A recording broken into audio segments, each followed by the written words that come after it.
ಪರಮೇಶ್ವರ್ ಅವರ ಮನೆ ಮೇಲೆ ಐಟಿ ದಾಳಿ ವಿಚಾರಕ್ಕೆ ಸಂಬಂಧಪಟ್ಟಂತೆ ಅವರ ಪಿಎ ಆತ್ಮಹತ್ಯೆಯ ಮಾತನಾಡಿದ್ದಾರೆ. ಆತ್ಮಹತ್ಯೆ ಮಾಡಿಕೊಳ್ಳೋದಾಗಿ ಆಪ್ತರಿಗೆ ರಮೇಶ್, ಡಾಕ್ಟರ್ ಜಿ ಪರಮೇಶ್ವರ್ ಅವರ ಪಿಎ ರಮೇಶ್ ಕರೆ ಮಾಡಿದ್ದಾರೆ ಮತ್ತು ಈಗ ನಾಪತ್ತೆ ಆಗಿದ್ದಾರೆ. ಮೊಬೈಲ್ ಸ್ವಿಚ್ ಆಫ್ ಆಗಿರ್ತಕ್ಕಂಥದ್ದು. ಐಟಿ ದಾಳಿ ಆದ ಹಿನ್ನೆಲೆಯಲ್ಲಿ ನನಗೆ ವಿಚಾರಣೆ ಎದುರಿಸೋದಕ್ಕೆ ಆಗೋದಿಲ್ಲ, ನಾನೇನು ತಪ್ಪು ಮಾಡಿಲ್ಲ ಅಂತೆಲ್ಲ ಅವರ ಆಪ್ತರಿಗೆ ಕರೆ ಮಾಡಿ ಹೇಳಿದಾರಂತೆ ರಮೇಶ್. ಈಗ ನಾಪತ್ತೆ ಆಗಿದ್ದಾರೆ ಅಂತ ಹೇಳಲಾಗ್ತಾ ಇದೆ. ಇಬ್ಬರು ಆಪ್ತರ ಜೊತೆ ಮಾತನಾಡಿದ ಬಳಿಕ ರಮೇಶ್ ನಾಪತ್ತೆಯಾಗಿದ್ದಾರೆ. ನಾನು ಬಡವ, ನನ್ನ ಮನೆ ಮೇಲೆ ಐಟಿ ದಾಳಿ ಮಾಡಿದ್ದಾರೆ, ನಾನೆಲ್ಲ ಹೋಗ್ಲಿ ಅಂತ ಅಲವತ್ಕೊಂಡಿದ್ದಾರೆ ಅಂತ ಹೇಳಲಾಗಿದೆ. ನಾನು ವಿಚಾರಣೆ ಎದುರಿಸೋದಕ್ಕೆ ಆಗೋದಿಲ್ಲ ಅಂತ ಅಳಲು ತೋಡ್ಕೊಂಡಿದ್ದಾರಂತೆ. ಸೊ ಇದೀಗ ನಾಪತ್ತೆಯಾಗಿದ್ದಾರೆ ರಮೇಶ್. ಐಟಿ ಅವರು ಸಿಕ್ಕಾಪಟ್ಟೆ ಪ್ರಶ್ನೆ ಮಾಡ್ತಾರೆ, ನನ್ನ ಕೈಲಾಗಲ್ಲ ಅಂತ ದುಃಖ ತೋಡ್ಕೊಂಡಿದ್ದಾರಂತೆ. ಉತ್ತರಿಸೋದಕ್ಕಾಗಲ್ಲ, ನಾನು ಆತ್ಮಹತ್ಯೆ ಮಾಡ್ಕೋತೀನಿ ಅಂತ ರಮೇಶ್ ಅಳಲು ತೋಡ್ಕೊಂಡಿದ್ದಾರೆ. ಆಪ್ತರಿಗೆ ಕರೆ ಮಾಡಿ ಆನಂತರ ಫೋನ್ ಸ್ವಿಚ್ ಆಫ್ ಮಾಡ್ಕೊಂಡಿದ್ದಾರೆ. ಡಾಕ್ಟರ್ ಜಿ ಪರಮೇಶ್ವರ್ ಅವರ ಪಿಎ ರಮೇಶ್ ಅವರ ಮನೆ ಮೇಲೆ ಐಟಿ ದಾಳಿ ಆಗಿರ್ತಕ್ಕಂಥ ವಿಚಾರಕ್ಕೆ ಸಂಬಂಧಪಟ್ಟಂತೆ ನನ್ನ ಕೈಲಾಗಲ್ಲ, ನಾನು ಆತ್ಮಹತ್ಯೆ ಮಾಡ್ಕೋತೀನಿ ಅಂತ ಆಪ್ತರಿಗೆ ಕರೆ ಮಾಡಿ ಮಾತನಾಡಿದ್ದಾರಂತೆ. ಜೊತೆಗೆ ಆನಂತರ ಮೊಬೈಲ್ ಸ್ವಿಚ್ ಆಫ್ ಆಗಿದೆ. ನಾಪತ್ತೆ ಆಗಿದ್ದಾರೆ doctor G Parameshwar PA Ramesh.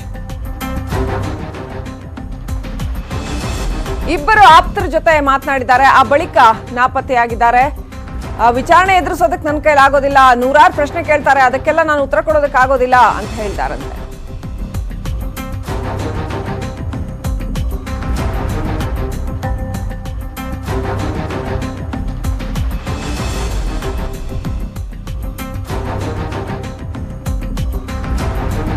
ಈ ಬಗ್ಗೆ ಇನ್ನಷ್ಟು ಅಪ್ಡೇಟ್ ಪಡ್ಕೊಳ್ಳೋಣ. ನಮ್ಮ ಪ್ರತಿನಿಧಿ ಮುನಿರಾಜು ಇಲ್ಲಿನ ಸದಾಶಿವನಗರ ಮನೆಯಿಂದ ಡಾಕ್ಟರ್ ಜಿ ಪರಮೇಶ್ವರ್ ಅವರ ಮನೆ ಬಳಿಯಿಂದ ನೇರ ಸಂಪರ್ಕದಲ್ಲಿದ್ದಾರೆ. ಮುನಿರಾಜು, ಅವರ ಪರಮ್ ಅವರ ಪಿಎ ಆತ್ಮಹತ್ಯೆ ಮಾಡ್ಕೋತೀನಿ ಅಂತ ಹೇಳಿ ಫೋನ್ ಸ್ವಿಚ್ ಆಫ್ ಮಾಡ್ಕೊಂಡಿದ್ದಾರೆ. ಈಗ ಎಲ್ಲಿದ್ದಾರೆ, ಏನಾದ್ರೂ ಕ್ಲೂ ಇದೆಯಾ, ಏನಿದೆ ಪರಿಸ್ಥಿತಿ? ಅವರ ಮನೆ ಮೇಲೆ ರೈಡ್ ಆದಾಗ ಏನ್ ನಡೆದಿತ್ತು, ಅಲ್ಲೇನಾದ್ರೂ ಪ್ರಮುಖ ಸಾಕ್ಷ್ಯಾಧಾರಗಳು ಸಿಕ್ಕಿತಾ, ಏನಿದೆ ಡೀಟೇಲ್ಸ್?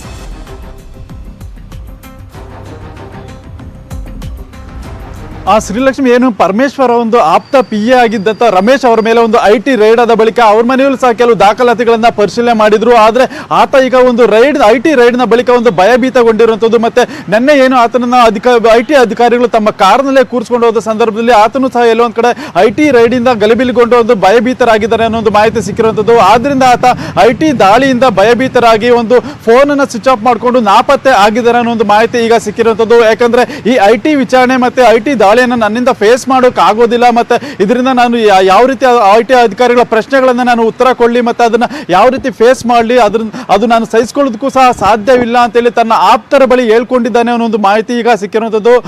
ತನ್ನ ಕೆಲವು ಆಪ್ತರಿಗೆ ಫೋನ್ ಮಾಡಿ ಈ ಒಂದು ಐಟಿ ದಾಳಿಯಲ್ಲಿ ನಾನು ಅವ್ರ ಕ್ವಶನ್ಗಳನ್ನ ಫೇಸ್ ಮಾಡೋದಕ್ಕೆ ಆಗ್ತಿಲ್ಲ, ನಾನು ತುಂಬಾ ಬಡವನಿದ್ದೇನೆ, ಇದನ್ನೆಲ್ಲ ನಾನು ಯಾವ ರೀತಿ ಫೇಸ್ ಮಾಡಬೇಕು ಮುಂದೆ ಜೀವನದಲ್ಲಿ ಅಂತಾನೂ ಸಹ ಹೇಳ್ಕೊಂಡಿದ್ದಾನೆ ಅನ್ನೋದು ಮಾಹಿತಿ ಸಿಕ್ಕಿದೆ. ಆದ್ರಿಂದ ಇವತ್ತು ಆತ ಫೋನ್ ಅನ್ನು ಸ್ವಿಚ್ ಆಫ್ ಮಾಡಿಕೊಂಡು ಎಲ್ಲೋಗಿದ್ದಾನೆ ಅನ್ನೋದ್ರ ಬಗ್ಗೆ ಸಹ ಯಾವುದೇ ಮಾಹಿತಿ ಇಲ್ಲ. ಮತ್ತೆ ಈಗಾಗಲೇ ಆತನ ಕುಟುಂಬದವರು ಸಹ ಸಂಪರ್ಕ ಮಾಡೋದಕ್ಕೆ ಟ್ರೈ ಮಾಡಿದ್ದಾರೆ, ಆದ್ರೆ ಫೋನ್ ಸ್ವಿಚ್ ಆಫ್ ಮಾಡ್ಕೊಂಡಿರೋದ್ರಿಂದ ರಮೇಶ್ ಎಲ್ಲಿದ್ದಾರೆ ಮತ್ತೆ ಯಾರ ಬಳಿ ಈ ಒಂದು ಮಾತುಗಳನ್ನ ಹೇಳ್ಕೊಂಡಿದ್ರು ಅನ್ನೋದು ಸಹ ಸದ್ಯಕ್ಕೆ ಸಿಗ್ತಾ ಇಲ್ಲ. ಮತ್ತೆ ಅವರ ಅಣ್ಣನಿಗೆ ಮತ್ತೆ ಕೆಲವು ಸಂಬಂಧಿಗಳಿಗೆ ಹೇಳ್ಕೊಂಡಿರೋ ಮಾಹಿತಿ ಪ್ರಕಾರ ಫೋನಲ್ಲಿ ಕೆಲವು ಸಲ ಮಾತಾಡಿದ್ರು, ಆನಂತರ ಎಲ್ಲಿದ್ದಾರೆ ಅನ್ನೋದು ಸಹ ನಮಗೂ ಸಹ ಲಭ್ಯ ಆಗಿಲ್ಲ ಅಂತೇಳಿ ಅವ್ರ ಕುಟುಂಬದವರು ಹೇಳ್ತಿರೋಂಥದ್ದು.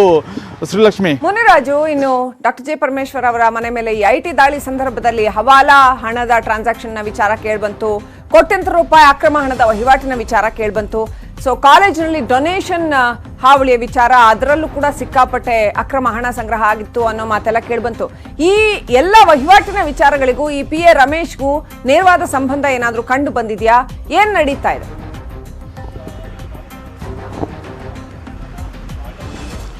ಶ್ರೀಲಕ್ಷ್ಮಿ, ಈಗಾಗಲೇ ರಮೇಶ್ ಏನಿದ್ದಾರೆ ಈತ ಒಂದು ಮೊದಲು ಪರಮೇಶ್ವರ್ ಅವರ ಆಪ್ತ ಅಂತ ಹೇಳ್ಕೊಂಡಿದ್ರು, ಆನಂತರ ಆತ ಒಂದು ಅಧಿಕೃತ ಒಂದು ಪಿಎ ಅಂತಲೂ ಸಹ ಹೇಳಿ ಗೊತ್ತಾಗಿತ್ತು. ಆದ್ರೆ ಈ ಒಂದು ವ್ಯವಹಾರಗಳು ಮತ್ತೆ ಅವರ ಕಾಲೇಜಿನಲ್ಲಿ ಏನು ಡೊನೇಷನ್ಸ್ ಇದು ಫೀಸ್ ಇತ್ತು, ಅದ್ರ ಬಗ್ಗೆಯೂ ಸಹ ಇವ್ರಿಗೆ ಏನಾದ್ರು ಮಾಹಿತಿ ಇತ್ತ, ಮತ್ತೆ ಇವ್ರ ಮನೆಯಲ್ಲಿ ಏನಾದ್ರು ಕೆಲವು ದಾಖಲಾತಿಗಳನ್ನ ಇಟ್ಕೊಂಡಿದ್ರ ಅನ್ನೋದ್ರ ಬಗ್ಗೆಯೂ ಸಹ ಒಂದು ಕೆಲವು ಅನುಮಾನಗಳು ಐಟಿ ಅಧಿಕಾರಿಗಳಿಗೆ ವ್ಯಕ್ತವಾಗಿರುವಂತದ್ದು.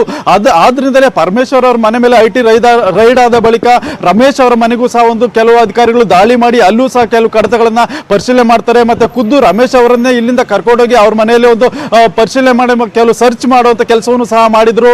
ಇದನ್ನ ನೋಡಿದ್ರೆ ಎಲ್ಲೋ ಒಂದ್ ಕಡೆ ಅವ್ರ ಮನೆಗೂ ಮತ್ತೆ ಪರಮೇಶ್ವರ್ ಅವರ ಒಂದು ಐಟಿ ರೈಡ್ಗೂ ಲಿಂಕ್ ಇದೆಯಾ ಅನ್ನೋದು ಸಹ ಕೆಲವು ಅನುಮಾನಗಳನ್ನ ಹುಟ್ಟು ಹಾಕ್ತಿರುವಂತದ್ದು. ಮತ್ತೆ ಐಟಿ ಅಧಿಕಾರಿಗಳು ಖಚಿತ ಮಾಹಿತಿ ಇಲ್ಲದೆ ಯಾವುದೇ ಒಂದು ರೈಡ್ ಅನ್ನು ಈ ರೀತಿ ಮಾಡೋದಿಲ್ಲ. ಯಾಕಂದ್ರೆ ಏಕಾಏಕಿ ಒಬ್ಬರ ಮನೆ ಮೇಲೆ ರೈಡ್ ಮಾಡಬೇಕಾದ್ರೆ ಅಲ್ಲಿ ಕೆಲವು ಏನಾದರೂ ಆಧಾರಗಳು ಮತ್ತೆ ಕೆಲವು ದಾಖಲೆಗಳು ಇದೆ ಅನ್ನೋದು ಖಚಿತವಾದ ನಂತರವೇ ಅವರನ್ನ ಕರ್ಕೊಂಡೋಗಿ ಅಲ್ಲಿ ಪರಿಶೀಲನೆ ಸಹ ಮಾಡುವಂಥದ್ದು. ಅದೇ ರೀತಿ ರಮೇಶ್ ಅವರ ಮನೆಯಲ್ಲಿ ಏನಾದರೂ ಪರಮೇಶ್ವರ್ಗೆ ಸಂಬಂಧಪಟ್ಟಂತ ಕೆಲವು ಕಡತಗಳೇನಾದರೂ ಇಟ್ಕೊಂಡಿದ್ರ ಅಥವಾ ಅವರ ಒಂದು ವ್ಯವಹಾರದ ಒಂದು ಲಿಂಕ್ ಏನಾದರೂ ಇವರಿಗೆ ಗೊತ್ತಿತ್ತ ಅನ್ನೋ ಒಂದು ಅನುಮಾನ ಈಗ ವ್ಯಕ್ತವಾಗ್ತಿರುವಂಥದ್ದು. Srilakshmi, thank you Muniraju ಡೀಟೇಲ್ಸ್ಗಾಗಿ.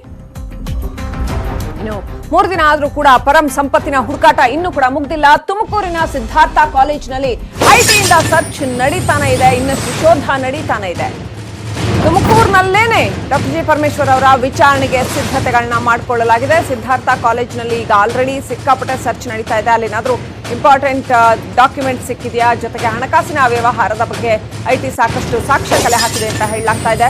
ಹಾಗಾಗಿ ಅಲ್ಲಿ ತುಮಕೂರಿನಲ್ಲೇ ವಿಚಾರಣೆ ನಡೆಸಲಾಗುತ್ತೆ ಪರಮೇಶ್ವರ್ ಅವರನ್ನ. ಮೆಡಿಕಲ್ ಸೀಟ್ ದಂಧೆ ಬಗ್ಗೆ ದಾಖಲೆ ಸಂಗ್ರಹಿಸಿದೆಯಂತೆ ಐಟಿ.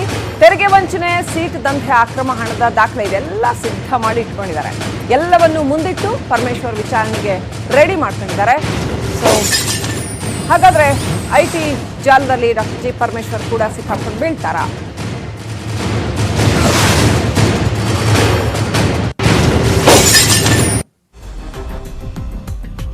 ಅಕ್ರಮ ಹಣದ ವರ್ಗಾವಣೆ ವಿಚಾರ ಕೇಳ್ಬಂತು, ಹವಾಲಾ ಹಣದ ಆರೋಪ ಕೇಳ್ಬಂತು, ಮನಿ ಟ್ರಾನ್ಸಾಕ್ಷನ್ ಮಾಡಿರುವಂತಹ ಆರೋಪ ಕೇಳ್ಬಂತು, ಅದನ್ನ ರಿಯಲ್ ಎಸ್ಟೇಟ್ ನಲ್ಲಿ ಹೂಡಿಕೆ ಮಾಡಿದ್ದಾರೆ ಅನ್ನೋ ಆರೋಪ ಕೇಳ್ಬಂತು. ಇದೆಲ್ಲದರ ಕುರಿತಾಗಿ ಐಟಿ ಪರಮೇಶ್ವರ್ ಅವರನ್ನ ವಿಚಾರಣೆ ನಡೆಸಲಿದೆ. ಸೊ ಅದಕ್ಕೆಲ್ಲ ಸಿದ್ಧತೆಗಳನ್ನ ಮಾಡಿಕೊಳ್ಳಲಾಗಿದೆ. ಅವರ ಕಾಲೇಜ್ನಲ್ಲಿ ಶೋಧ ನಡೆಸಿದಾಗ ಸಿಕ್ಕಿರ್ತಕ್ಕಂಥ ಒಂದಷ್ಟು ದಾಖಲೆಗಳು, ಅವರ ಮನೆಯಲ್ಲಿ ಸಿಕ್ಕಿರ್ತಕ್ಕಂತಹ ದಾಖಲೆಗಳು, ಅದೆಲ್ಲವನ್ನ ಎದುರಿಗಿಟ್ಟು ಅವರನ್ನ ವಿಚಾರಣೆ ನಡೆಸಲಾಗುತ್ತೆ.